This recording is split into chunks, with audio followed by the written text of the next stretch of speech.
Classification of element and the periodicity, lecture number 6. In this today's lecture, we discuss the periodic property. Periodic property means it is the property which is repeated after the fixed interval. असे काहीतरी property आहे इलेमेंटच्या की ते काय होतात काहीतरी काळानंतर repeat होतात, त्याला आपण काय म्हणतो पिरियडिक प्रॉपर्टी. तर पहिली पिरियडिक प्रॉपर्टी बघू आपण, atomic radius.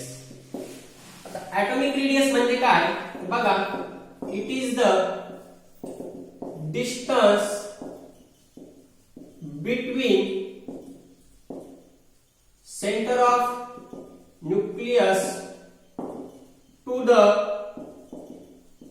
outermost valence shell.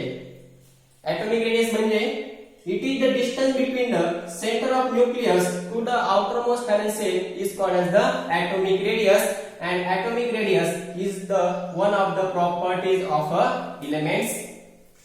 For example, these are the center of nucleus and these are the first cell, second cell and the third cell. तर मी काय सांगितलं, it is the distance between the center of nucleus to the outermost cell, outermost valence cell. Valence cell म्हणजे काय, शेवटची कक्षा. तर एखाद्या ॲटमच्या केंद्रकापासून तर शेवटच्या कक्षेपर्यंत जे अंतर असतं त्याला काय म्हणतो आपण, ॲटॉमिक रेडियस. तर बघा, ही ॲटॉमिक रेडियसची जी डेफिनेशन आहे ती आपण इयत्ता 8वी 9वी 10वी पर्यंत अभ्यासली. पण ज्यावेळेस ॲटमचा फर्दर स्टडी झाला त्यावेळेस असं आढळलं की जे व्हॅलन्स सेल मधले जे इलेक्ट्रॉन असतात किंवा ॲटम मधले जे इलेक्ट्रॉन असतात ते एका सरळ ऑर्बिट मध्ये न फिरता ते इलेक्ट्रॉन कोणत्या फॉर्म मध्ये फिरतात, एका वेव्हच्या फॉर्म मध्ये फिरतात. That is electron is a wave particle. Electron काय, हा एक वेव्ह पार्टिकल आहे. का वेव्ह पार्टिकल आहे, कारण इलेक्ट्रॉन रिव्हॉल्व होताना तो एका ऑर्बिट मध्ये न फिरता तो एका वेव्हच्या फॉर्म मध्ये फिरत असतो. मग जर इलेक्ट्रॉन जर वेव्हच्या फॉर्म मध्ये फिरत जर असेल तर आपल्याला आपली ही जी व्याख्या होती कोणती, distance of the centre of nucleus to the outermost valence shell, ही इथं आपल्याला मेजर नाही करता येत, कारण काही वेळेस इलेक्ट्रॉन इथे असतो, काही वेळेस इलेक्ट्रॉन इथे असतो. मग मेजर कसं करायचं, तर बघा ही जी ॲटॉमिक रेडियस होती ती जी मेजर केली आपण, ती केव्हा मेजर केली, ज्यावेळेस ॲटम कोणत्या फॉर्म मध्ये होता, ज्यावेळेस ॲटम हा बॉन्डेड स्टेट मध्ये होता. आता बॉन्डेड स्टेट म्हणजे काय तर बघू आपण. आणि ज्यावेळेस एखादा ॲटम बॉन्डेड स्टेट मध्ये असतो त्यावेळेस आपण काय करू शकतो, त्याची रेडियस मेजर करू शकतो. तर बघा, जो ॲटम असतो तो एक तर कोव्हॅलेंट बॉन्ड मध्ये असेल, तो ॲटम कोव्हॅलेंट बॉन्ड मध्ये असेल.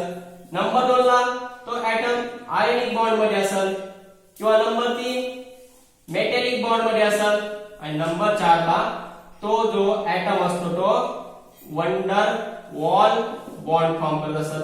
तर ज्या वेळेस एखादा ॲटम ह्या 4 बॉन्डेड स्टेट मध्ये असेल तेव्हाच आपण त्याला काय करू शकतो, त्याची रेडियस मेजर करू शकतो. आता मित्रांनो, कोव्हॅलेंट बॉन्ड म्हणजे काय तर बघा, ज्या ठिकाणी इलेक्ट्रॉनची शेअरिंग करून जो बंध तयार होत असतो, the bond which is form from the shearing of electron, ज्या ठिकाणी इलेक्ट्रॉनची काय होते, भागीदारी होते, आणि भागीदारी होऊन जेव्हा बंध तयार होतो त्याला काय म्हणतो आपण, covalent bond. For example is hydrogen atom and this is hydrogen atom. Hydrogen having one electron and this hydrogen also having one electron. तर एक बंध तयार करण्यासाठी आपल्याला 2 इलेक्ट्रॉनची गरज असते. एक लक्षात ठेवा, एक बंध तयार करण्यासाठी आपल्याला 2 इलेक्ट्रॉनची गरज असते. तर या ठिकाणी हा हायड्रोजनचा एक इलेक्ट्रॉन आणि ह्या हायड्रोजनचा एक इलेक्ट्रॉन दोघा इलेक्ट्रॉनचं शेअरिंग करतात आणि जो बंध तयार करतात त्याला काय म्हणतात, कोव्हॅलेंट बॉन्ड. नंतर आयोनिक बॉन्ड कशाला म्हणायचं बघा, ज्यावेळेस इलेक्ट्रॉनची पूर्ण देवाणघेवाण होती, the shearing of an electron, the gain of an electron और द लॉस ऑफ इलेक्ट्रॉन. या ठिकाणी जो सोडियम आहे आणि क्लोरीन, सोडियम आणि क्लोरीनचं एक्झाम्पल घेऊ. या ठिकाणी सोडियम वरती धन प्रमाण आहे आणि याच्यावरती कोणतं प्रमाण आहे, ऋण प्रमाण आहे. तर या ठिकाणी काय करतो, सोडियम एक इलेक्ट्रॉन कोणाला देतो, क्लोरीनला देतो, आणि क्लोरीन एक इलेक्ट्रॉन कोणाला घेतो, सोडियम कडे देतो. ज्या ठिकाणी इलेक्ट्रॉनचं गेन होतो किंवा लॉस होतो म्हणजे इलेक्ट्रॉनची देवाणघेवाण होते त्या ठिकाणी जो बंध तयार होत असतो त्याला काय म्हणतात, आयोनिक बंध. Okay, ionic bond is formed from the gain or the loss of electron. Then metallic bond, दोन मेटल ॲटमच्या मध्ये दोन धातूंच्या मध्ये जो बंध तयार होत असतो त्याला काय म्हणतो आपण, मेटॅलिक बॉन्ड. आणि दोन नोबेल गॅसेस, कोणामध्ये जे नोबेल गॅस असतात किंवा जे झिरो ग्रुप इलेमेंट असतात त्याला आपण एटिंग ग्रुप असं म्हणतो. एटिंग ग्रुप मध्ये जे इलेमेंट असतात ते कोणता बंध तयार करतात, वन वन वॉल बॉन्ड तयार करतात. तर बघा ज्या वेळेस जे ऍटम ह्या बॉन्डेड स्टेट मध्ये असतात त्यावेळेस आपण काय करू शकतो, त्याची रेडियस फाइंड आउट करू शकतो. तर बघा ज्या वेळेस ऍटम हा कोव्हॅलेंट बॉन्ड मध्ये असतो त्यावेळेस त्याला कोणती रेडियस म्हणतात, कोव्हॅलेंट रेडियस असे म्हणतात. नंतर आयोनिक रेडियाय, नंतर मेटॅलिक रेडियस आणि last one is one wall radius. तर अशा प्रकारे जर ऍटम हा बॉन्डेड स्टेट मध्ये असेल तो कोव्हॅलेंट मध्ये असू द्या, आयोनिक मध्ये असू द्या, मेटॅलिक मध्ये असू द्या, वन वॉल मध्ये असू द्या, आपण काय करू शकतो, त्याची रेडियस मेजर करू शकतो. तर बघूया कोव्हॅलेंट रेडियस कशाला म्हणायचं. तर बघा covalent radius means it is the half of the internuclear distance. It is the half of the internuclear distance between two covalently bonded atom. बघा कोव्हॅलेंट रेडियस कशी मेजर करायची, it is the half of the internuclear distance between two covalent bonded atom. ज्या वेळेस दोन atom हे एकमेकांना कसे bonded असेल, कोव्हॅलेंटली बॉन्डेड असेल, तर त्याच्यामधलं जे डिस्टन्स घ्यायचं त्याचा काय करायचा, हाफ जर केलं तर आपल्याला काय मिळते, कोव्हॅलेंट रेडियस. समजा हा पहिल्या ऍटमचा न्यूक्लियस आहे, दुसऱ्या ऍटमचा न्यूक्लियस आहे, याच्यामध्ये जे डिस्टन्स आहे टोटल किती आहे, डी आहे. तर आपल्याला काय करायची, कोव्हॅलेंट रेडियस. कोव्हॅलेंट रेडियस म्हणजे काय, it is the half of the distance between the two covalent bonded atom. Here the distance between this and this is d and we have to measure the half of the distance between them is called as the covalent radius. हा जो बंध असतो तो कोणता बंध आहे, covalent बंध आहे. आणि कोव्हॅलेंट रेडियस आपण कशी मेजर करतो की ज्यावेळेस दोन ऍटम हे कोव्हॅलेंटली बॉन्डेड असेल तर त्या ठिकाणी जे त्याच्यामध्ये जे अंतर असतं त्याचं जर आपण हाफ केलं तर आपल्याला काय मिळतं, कोव्हॅलेंट रेडियस. तर बघा नंतर बघू ionic radius. Write down this. Then ionic radius. Number 2 ionic radius किंवा त्याला आयोनिक रेडियस असं म्हणतात. बघा ionic radius it is the distance between nucleus and outermost shell of an ion. ज्या वेळेस एखादा ऍटम आयनच्या फॉर्म मध्ये असतो त्यावेळेस त्याचं त्याच्या केंद्रकापासून तर त्याच्या ते शेवटच्या कक्षेपर्यंत जे अंतर असतं ते काय असतं, त्याची आयोनिक रेडियस. पण केव्हा, ज्यावेळेस तो ऍटम आयनच्या फॉर्म मध्ये असतो. तर बघा एखादा ऍटम आयन केव्हा फॉर्म करतो, फॉर एक्झाम्पल हा ऍटम आहे, ज्या वेळेस ऍटमने एखाद्या ऍटमने जर इलेक्ट्रॉन जर डोनेट केला तर त्यावेळेस काय तयार होतो, एक आयन तयार होतो. त्या आयनला काय म्हणतात, कॅटायन असे म्हणतात. हा काय झाला, एक आयन तयार झाला. आयन केव्हा तयार होतो, बघा ज्या वेळेस एखाद्या ऍटमने इलेक्ट्रॉन जर डोनेट केला असेल तर डोनेट केल्यानंतर एक आयन तयार होतो, तो पॉझिटिव्ह आयन तयार होतो, धनप्रभा तयार होतो, त्याला काय म्हणतो आपण, कॅटायन तयार होतो, त्याला आपण कॅटायन म्हणतो. जे एखाद्या ऍटमने जर इलेक्ट्रॉन जर घेतला असेल तर जेव्हा एखादा ऍटम इलेक्ट्रॉन घेतो त्यावरती कोणता प्रभाव येतो, निगेटिव्ह प्रभाव येतो आणि त्याला काय म्हणायचं, एनायन असं म्हणायचं. तर बघा आपल्याला काय करायची, आयोनिक रेडियस मेजर करायची. आयोनिक रेडियस केव्हा मेजर करतो, the distance between the nucleus and the outermost shell of an ion. जेव्हा एखादा ऍटम आयनच्या फॉर्म मध्ये असतो त्यावेळेस त्याच्या केंद्रकापासून तर त्याच्या ते कक्षेपर्यंत जे अंतर असतं त्याला आयोनिक रेडियस म्हणायचं. पण आयन केव्हा फॉर्म होतो, बघा ज्यावेळेस मेटल इलेक्ट्रॉन डोनेट करत असेल त्यावेळेस कोणता प्रभाव तयार होतो, धनप्रभाव तयार होतो. लक्षात ठेवा, ज्यावेळेस इलेक्ट्रॉन घेत असेल एखादा ऍटम त्यावेळेस कोणता प्रभाव तयार होतो, ऋण प्रभाव तयार होतो. जो धन प्रभाव तयार होतो त्याला कॅटायन म्हणायचं, जो ऋण प्रभाव तयार होतो त्याला एनायन असं म्हणायचं. तर बघा जी एनायनची साईज असते ती नेहमी ग्रेटर असते कशापेक्षा, ऍटम पेक्षा, आणि ऍटमची साईज असते ती ग्रेटर पेक्षा कॅटायन पेक्षा. हे एक लक्षात ठेवा की नेहमी एनायनची साईज कशी असते, ऍटम पेक्षा जास्त असते, आणि कॅटायनची कशी असते, ऍटम पेक्षा कमी असते. असं का होतं बरं, एनायनची साईज जास्त का असते. फॉर एक्झाम्पल हा न्यूक्लियस आहे, या न्यूक्लियस मध्ये 12 प्रोटॉन आहे, न्यूक्लियस मध्ये 12 प्रोटॉन आहे आणि इथे टोटल इलेक्ट्रॉन किती आहे, टोटल 12 इलेक्ट्रॉन आहे. ज्यावेळेस ऍटम मध्ये असतो एखाद्या न्यूट्रल स्टेट मध्ये असतो, ज्यावेळेस ऍटम हा न्यूट्रल स्टेट मध्ये असतो त्यावेळेस number of proton is equal to number of electron असतात. पण या ठिकाणी काय झालं, त्याने एक इलेक्ट्रॉन डोनेट केला. मग इलेक्ट्रॉन डोनेट केला म्हणजे किती झाले, 11 इलेक्ट्रॉन झाले. आता इथं टोटल न्यूक्लिअर चार्ज हा जो असतो न्यूक्लियस वरचा चार्ज त्याला काय म्हणायचं, न्यूक्लिअर चार्ज. या ठिकाणी न्यूक्लिअर चार्ज किती झाला, 12 झाला आणि इलेक्ट्रॉन वरचा चार्ज किती झाला, 11 झाला. म्हणजे या ठिकाणी अट्रॅक्शन काय होईल रे आपल्यामध्ये, पॉझिटिव्ह मध्ये याच्यावरती पॉझिटिव्ह चार्ज असतो, याच्यावरती निगेटिव्ह चार्ज असतो. पॉझिटिव्ह निगेटिव्ह काय होतं, अट्रॅक्शन होतं. अट्रॅक्शन होतं याची रेडियस काय होईल, कमी होईल की वाढेल. बघा काय सांगितलं मी, ज्यावेळेस इलेक्ट्रॉन कसा झाला, एक इलेक्ट्रॉन गेला त्यावेळेस त्याच्यामध्ये अट्रॅक्शन काय होईल, वाढेल. आणि अट्रॅक्शन वाढलं याचा अर्थ त्याची रेडियस कशी होईल, कमी होईल. म्हणजे जी कॅटायन असते त्याची रेडियस कशी असते, सगळ्यात कमी असते. फॉर एक्झाम्पल आपण निगेटिव्ह चार्ज बघू. या ठिकाणी आता काय होईल, समजा इथं 12 प्रोटॉन आहे, सुरुवातीला न्यूट्रल ऍटम मध्ये 12 इलेक्ट्रॉन होते.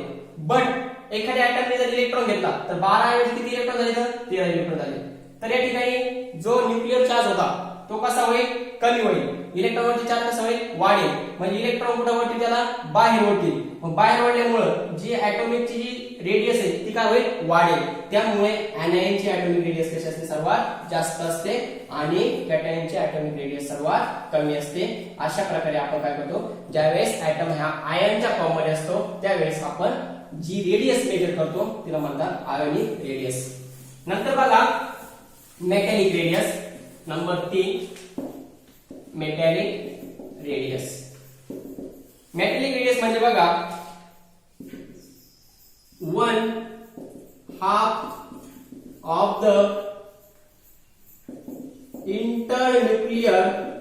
of the internuclear distance between two closely bonded metal atom. Metallic radius means, metallic bond means the bond which are formed between the two metal atom. And what is meant by metallic radius? It is the half of the internuclear distance between two closely bonded atom. For example, here metal A and metal B are closely bonded to each other. एकमेकांमध्ये closely bonded आहे. Then the distance between the center of atom A and center of atom B is D, and we have to measure the radius of metal, that is metallic radius. हा काय असतो, याच्या half असते. अशा प्रकारे आपण काय करतो, जर एखाद्या दोन मेटल एकमेकांना क्लोजली बॉन्डेड असेल तर त्यांची रेडियस कशी फाइंड आउट होतो, त्यांच्या दोघांचं न्यूक्लियस मधलं जे अंतर असतं त्याची जर हाफ ऑफ द केली आपल्याला मिळते मेटॅलिक रेडियस. आणि हा कोणता बॉन्ड असतो, मेटॅलिक बॉन्ड. तर बघा मेटॅलिक बॉन्डचं फक्त हाफ जर केलं तर आपल्याला मिळते मेटॅलिक रेडियस मिळते. बघा आणखीन एक, जी मेटॅलिक रेडियस असते, metallic radius he always greater than the covalent radius. Covalent radius पेक्षा मेटॅलिक रेडियस ऑलवेज कशी असते, सर्वात जास्त असते. Then one der Waals radius, one der Waals radius number 4. One der Waals radius कशाला म्हणायचं, it may be defined half of the internuclear distance of two non-bonded atom. It is the half of the internuclear distance between two non-bonded atom. Here this atom A and atom B are non-bonded to each other. एकमेकांमध्ये चिकटले नाही. तर बघा या ठिकाणी the distance from the center of this atom and the center of this atom is D, and what our radius means the half of the distance between two non-bonded atom. ह्या दोन non-bonded जे atom आहे त्यांच्यामधलं जे distance आहे त्याचं जर half जर केलं तर आपल्याला मिळते van der Waals radius. And remember that van der Waals radius is always greater than metallic radius is always greater than covalent radius. तर बघा अशा प्रकारे जेव्हा ऍटम हा बॉन्डेड स्टेट मध्ये असतो तेव्हाच आपण काय करू शकतो, त्याची रेडियस मेजर करू शकतो. ते ॲटॉमिक कोव्हॅलेंट बॉन्डेड मध्ये असेल किंवा मेटॅलिक बॉन्डेड मध्ये असेल किंवा आयनिक बॉन्डेड मध्ये असेल किंवा वन डर वाल बॉन्डेड मध्ये असेल. ज्या वेळेस ॲटम हा फ्री स्टेट मध्ये असतो त्यावेळेस आपण त्याची रेडियस मेजर करू शकत नाही, कारण इलेक्ट्रॉन जे असतात ते एका म्यूच्या फॉर्म मध्ये फिरत असतात. बट ज्यावेळेस ते बॉन्डेड असतात त्यावेळेस आपण काय करू शकतो, त्याची रेडियस मेजर करू शकतो. तर बघा हे काय होतं, ॲटॉमिक रेडियस कशी मेजर करायची. त्यानंतर बघायचं आपल्याला त्याचे ट्रेंड काय आहे. Trend in atomic radius, trend of an atomic radius in periodic table. Periodic table मध्ये ॲटॉमिक रेडियसचे ट्रेंड काय आहे. ट्रेंड म्हणजे नेमकं लेफ्ट टू राईट मध्ये येताना काय होतं ॲटॉमिक रेडियस आणि टॉप टू बॉटम मध्ये येताना काय होतं. फर्स्ट बघू trend in left to right. ज्यावेळेस आपण पिरियडिक टेबल बघतो, पिरियडिक टेबल मध्ये आपण लेफ्ट टू राईट जाताना काय होतं, from left to right the atomic radius decreases. Remember this, always remember this. From left to right in the periodic table the atomic radius decreases and from top to bottom, from top to bottom atomic radius increases. असं का होत असेल तर बघा आपण काय बघतोय, atomic रेडियसचे ट्रेंड बघतोय along the period and along the group. Along the period मध्ये पिरियड लेफ्ट टू राईट. तर बघा ज्यावेळेस आपण लेफ्ट टू राईट जातो त्यावेळेस जी ॲटॉमिक रेडियस असते ती काय होते, डिक्रीज होते आणि टॉप टू बॉटम वरून खाली येताना म्हणजे along the group atomic radius काय होत असते, इन्क्रीज होत असते. असं का होतं. फॉर एक्झाम्पल घ्या तुम्ही लेफ्ट राईट पिरियड मधलं सोडियम, मॅग्नेशियम, नंतर ॲल्युमिनियम, सिलिकॉन. आता सोडियम त्याचं इलेक्ट्रॉनचं स्वरूप काय आहे, 2 8 1. मॅग्नेशियमचं 2 8 2, 2 8 3, 2 8 4. तर बघा मी काय सांगितलं, ज्या वेळेस आपण लेफ्ट टू राईट येतो त्यावेळेस ॲटॉमिक रेडियस काय होते, डिक्रीज होते. का डिक्रीज होते सांगतो मी. सोडियम आहे, सोडियम मध्ये किती कक्षा आहेत, 2 कक्षा आहेत. मॅग्नेशियम मध्ये किती, 2 कक्षा आहेत. ॲल्युमिनियम मध्ये 2च कक्षा आहेत, 3 कक्षा आहेत, 3 कक्षा सॉरी. आणि याच्यामध्ये पण किती कक्षा आहेत, 3 कक्षा आहेत. तर बघा या ठिकाणी नंबर ऑफ सेल कसे असतात, ते कॉन्स्टंट असतात. नंबर ऑफ सेल काय आहे, कॉन्स्टंट आहे. बट नंबर ऑफ इलेक्ट्रॉन काय होतात, इन्क्रीज होतात. नंबर ऑफ इलेक्ट्रॉन काय होतात, इन्क्रीज होतात. आणि जो न्यूक्लिअर चार्ज असतो आणि जो इलेक्ट्रॉन चार्ज असतो यांच्यामध्ये काय होतं, अट्रॅक्शन वाढतं. यांच्यामध्ये अट्रॅक्शन वाढल्यामुळे काय होतं, याची ॲटॉमिक रेडियस काय होत असते, डिक्रीज होत असते. बघा या ठिकाणी 1 इलेक्ट्रॉन होता, इथं तिसऱ्या कक्षामध्ये इथं 2 इलेक्ट्रॉन होते, इथं 3 इलेक्ट्रॉन झाले, इथं किती इलेक्ट्रॉन झाले, 4 इलेक्ट्रॉन झाले. म्हणजे नंबर ऑफ इलेक्ट्रॉन काय झालेले शेवटच्या कक्षेमध्ये वाढत गेले, पण नंबर ऑफ कक्षा कशा राहिल्या, कॉन्स्टंट राहिल्या. त्यामुळे याच्यामध्ये काय झालं, न्यूक्लियस मध्ये आणि इलेक्ट्रॉन मध्ये फोर्स ऑफ अट्रॅक्शन वाढलं. आणि ज्यावेळेस फोर्स ऑफ अट्रॅक्शन वाढलं त्यावेळेस काय झालं, ॲटॉमिक रेडियस काय झाली, डिक्रीज झाली. Remember this, from left to right the atomic radius decrease. आता टॉप टू बॉटम जर विचार केला, हायड्रोजन, लिथियम, सोडियम, पोटॅशियम. तर या ठिकाणी हायड्रोजन मध्ये 1 सेल आहे, लिथियम मध्ये 2 आहेत, सोडियम मध्ये 3 आहेत, पोटॅशियम मध्ये किती आहेत, 4 आहेत. म्हणजे या ठिकाणी नंबर ऑफ सेल काय झाले, वाढत गेल्या. नंबर ऑफ सेल वाढल्या याचा अर्थ त्याची ॲटॉमिक रेडियस काय झाली, वाढली. As from left to right the atomic radius decreases and from top to bottom atomic radius increases. These are the trend of atomic radius along the period and along the group. Then another one important topic, it is isoelectronic species. Isoelectronic species. बघ isoelectronic species कशाला म्हणायचं, the species which having same number of electron but different charge on atom is called as isoelectronic species. Example समजून घेऊ आपण. आयसोइलेक्ट्रॉनिक means इलेक्ट्रॉनची संख्या कशी सारखी. या ठिकाणी nitrogen 3 oxygen 2 neon 1 sodium 1 magnesium 2. तर बघा यामध्ये इलेक्ट्रॉन आपल्याला कॅल्क्युलेट करायचे. नायट्रोजन मध्ये किती प्रोटॉन आणि किती इलेक्ट्रॉन असतात? ज्यावेळेस न्यूट्रल असतो त्यावेळेस 7 इलेक्ट्रॉन असतात आणि 3 इलेक्ट्रॉन -4 मध्ये तरी 3 इलेक्ट्रॉन घेतलेले 7 आणि 3 किती झाले 10 इलेक्ट्रॉन झाले. ऑक्सिजन मध्ये 8 इलेक्ट्रॉन असतात 2 इलेक्ट्रॉन घेतले टोटल इलेक्ट्रॉन किती झाले 10 झाले. निऑन मध्ये 9 इलेक्ट्रॉन असतात निऑन मध्ये 10 इलेक्ट्रॉन असतात एक पॉइंट बरोबर आहे.